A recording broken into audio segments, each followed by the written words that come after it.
Básicamente, ese es el principio de todo esto, que no separemos más el cerebro de la mente. Nosotros creemos que nuestras emociones pasan en algún otro lado, o nuestros pensamientos están en algún otro lado que no es el cuerpo, y no, todo pasa en el cuerpo y todo es cuerpo, ¿sí? Es cladograma, una estructura de nuestra rama genética. ¿Vieron la última línea? Eso significa que hubo una especie que conecta a todos, desde el humano hasta el lemur, solo que se fue diversificando en diferentes especies. El tarcio, el primate más chico, tiene el tamaño de nuestra mano. Monos del Nuevo Mundo se llaman porque son primates que estaban acá en América. Los europeos le dicen Nuevo Mundo a América, pero ya existían. Los monos del Viejo Mundo son los europeos o asiáticos. Después está el gibón, que tiene las manos levantadas, porque para generar equilibrio siempre anda con las manos levantadas, no sé si han visto, tipo corre así con las manos levantadas. El orangután, el gorila y el chimpancé se llaman antropoides, porque antropo significa humano o hombre, y significa que tiene forma humana, sí, antropoide que tiene forma humana. Y después están el bonobo y el humano. El bonobo es el primate que comparte más genética con nosotros. Lo único que lo diferencia es el lóbulo frontal. Después vamos a ver que los humanos anteriores a nosotros no tenían la frente, o sea, algunos incluso tenían los ojos y ya pasaba para atrás. Está, miren, fíjense la diferencia de los cráneos. Esos son todos los humanos que existieron. Alrededor de 14 humanos existieron, de 14 especies humanas, y el humano convivió con alrededor de 3 especies humanas más. Y el humano fue el único que sobrevivió de esas 4 especies. Los neandertales tienen la frente bien formada. Ya ven que Heidelberg no tiene frente, tipo tiene los ojos y es plano atrás. Los asiáticos y los europeos mayormente tienen genética no solo de Homo sapiens sapiens, sino también tienen genética neandertal. Es decir, que se reproducieron entre sí, los neandertales y los Homo sapiens sapiens. Los neandertales tienen mucha más fuerza que el humano, los huesos y los músculos mucho más grandes, y la característica del Homo sapiens sapiens es que se achica, sí, se achica todo, los músculos, los huesos, y se agranda el cerebro. Se llama filogenia esto, que es la historia de la familia del homínido, que somos nosotros. ¿Qué es bipedestación? ¿Saben? Pararse en 2 patas. O sea, fue el primer primate, o sea, el primer homínido, perdón, porque hay que diferenciarlo, es el primer homínido que se para en 2 patas. Si no fuera por los Australopithecus, seguiríamos andando ahí, corriendo ahí en 4 patas. Ellos fueron los primeros que se levantaron y quisieron andar en 2 patas. Las palabras rojas son las importantes, ¿no? Somos la familia Homini, el Australopithecus es el primero que se para en 2 patas, el Homo habilis es el primero que utiliza herramientas, es decir, ya no solo se preocupaba por alimentarse, agarrar fruta, sino que empezó a utilizar herramientas para lo que necesitaba. Para cazar empezó a hacer flechas, para cultivar empezó a hacer otras cosas, para comer empieza a hacer instrumentos, ¿no? La gran diferencia acá es donde empieza el verdadero cambio, gente, es cuando se empieza a controlar el fuego. Porque el fuego permite cambiar la dieta, es decir, permite cocinar los alimentos. Y acá está algo muy importante. No saben cocinar, están en una etapa muy primitiva. El ser humano, para evolucionar, para ser lo que es hoy, para tener una sociedad de inteligencia, tuvo que aprender a cocinar. Empezó a cocinar y empezó a gastar menos energía en hacer la digestión. Los chimpancés son repanzones, porque su intestino grueso y delgado es muy grande. Entonces el humano empieza a cocinar los alimentos y necesita menos músculo, menos energía para digerir los alimentos. ¿Y qué hace? Se le reduce el tracto intestinal y le empieza a crecer el cerebro. Eso solo es posible si los alimentos se cocinan. Eso es re importante que lo sepan. Y que lo sepan para su vida. Alimentarse bien es lo mismo que pensar bien. Si ustedes no se alimentan bien, si no eligen alimentos que sean digeribles y eso, les va a afectar cantidad en su capacidad de concentración, de razonar. Sí, alimentarse es igual de importante que agarrar un libro, sí. Más importante, porque si vos agarras un libro sin haber comido bien, no vas a entender nada. O venís a clase sin comer bien, no vas a entender nada. Si te alimentás bien, ya es muy diferente. Y no lo digo yo, no, lo dice la historia de la humanidad, por eso quiero que lo sepan.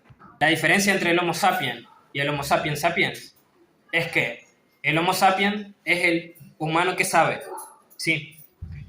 Y el Homo sapiens sapiens es el humano que sabe que sabe. Es decir, no es solo un humano consciente, sino que es un humano que es consciente de que es consciente. Somos autoconscientes, no solo somos conscientes, somos autoconscientes. Por ejemplo, nosotros sabemos diferenciar el bien del mal, porque somos conscientes de las acciones que hacemos. Sabemos que lo que hacemos va a tener estas consecuencias y sabemos si nuestras intenciones son buenas o malas. Un perro no sabe si lo que hace está bien o está mal. Aunque vos le enseñes, lo retes, él no sabe, él solo responde a tu enseñanza. Pero él no sabe, nunca va a saber un perro qué está bien o qué está mal. Solo nosotros sabemos, y es la gran diferencia. Y ahí lo que les decía antes, hay una relación directa entre el inicio de la cocción, sí, el inicio de empezar a cocinar los alimentos, el acortamiento intestinal y el crecimiento del cerebro.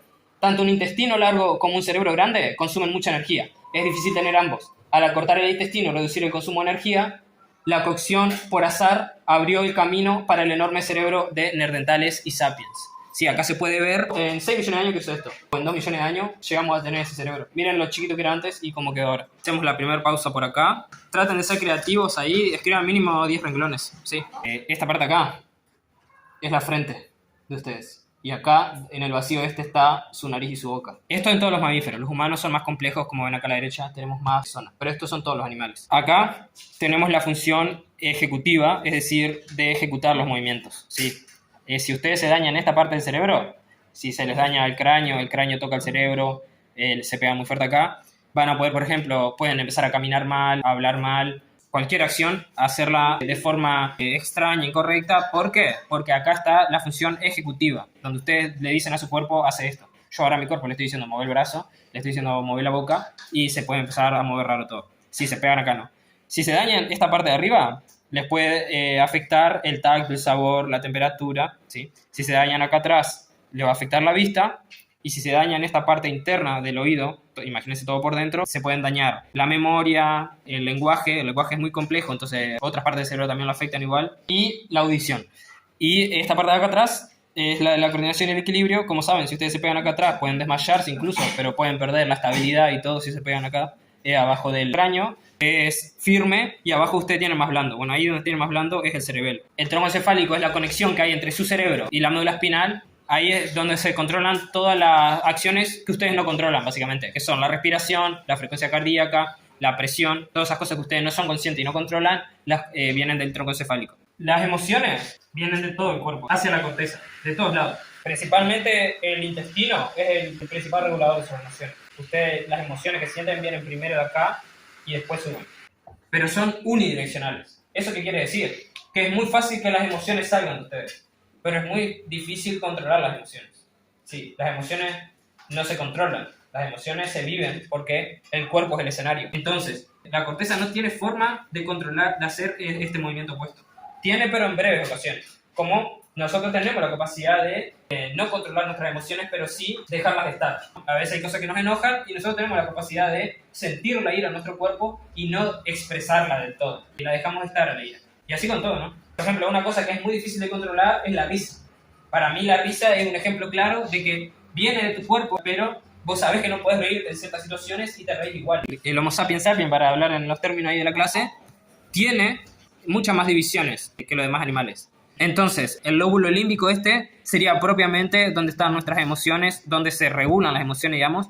Si a ustedes se le daña cualquier parte de acá, puede dañar directamente su comportamiento emocional, cómo expresan sus emociones. Yo les puse en azul las vías aferentes, es decir, todo lo que ingresa al sistema nervioso, y le puse en rojo las vías eferentes, que son todo lo que sale del sistema nervioso. Nosotros somos un sistema nervioso comunicándose con el entorno. El individuo es un sistema nervioso, digestivo, todo, somos sistemas.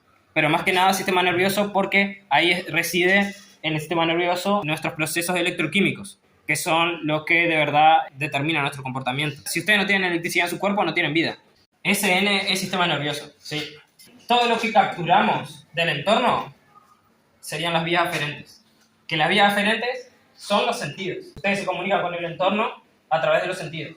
Reciben información del entorno a través de los sentidos. Entonces, lo aferente y lo eferente, la transducción, que pueden usarlo como un sinónimo de traducción. ¿Vieron cómo traducimos del inglés al español cosas? Imagínense que la información del entorno es el inglés, es otro idioma. Por ejemplo, lo que ustedes ven como colores es radiación. Por ejemplo, eso es una transducción. De la misma manera que ustedes no entienden el inglés, por ejemplo, y ponen en el traductor, sí, que les diga lo que es en español, su cerebro toma la radiación del entorno y para entenderlo, para pasarlo a su idioma, que es el idioma del sistema nervioso, lo transforma en un color. Pero los colores no existen. Al igual que en inglés, no existen las palabras en español. ¿Se entiende? No es lo mismo, no es la misma naturaleza. Si ustedes salieran de su cuerpo, algo que es imposible, si ustedes salieran de su cuerpo, no verían colores, no existiría eso. Vos ves colores porque tenés un cuerpo, porque tenés ojos, que traducen la información del entorno y la transforman en algo que entiendas. Sí, el cerebro está prediciendo todo el tiempo. Sí, somos máquinas de predicción. El sistema nervioso es una máquina de predicción. ¿Cómo funciona? Por las vías aferentes capturamos, o sea, las vías aferentes son los sentidos. Por los sentidos capturamos la información del entorno. Y por las vías eferentes la transducimos. Y claro, actuamos, ¿no? Por las vías eferentes actuamos. ¿Quién se anima a explicar lo que está pasando ahí? Bueno, ahí. ¿Cómo sabe que es un camión si no lo estás viendo? Estás prediciendo, ¿no?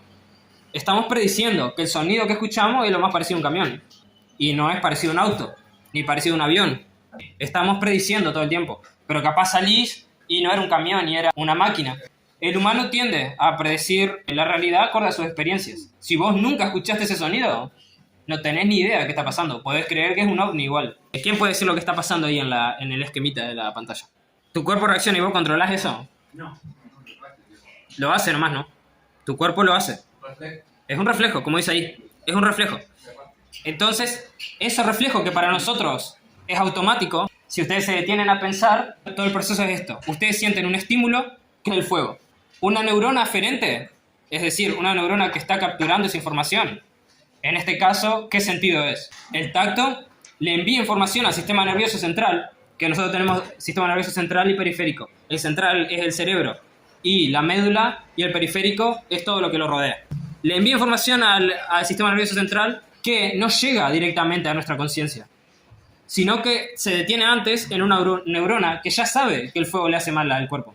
Eso ya se sabe porque, ¿por qué? Porque hace millones de años los animales se vienen quemando con fuego. No necesitamos pensar eso.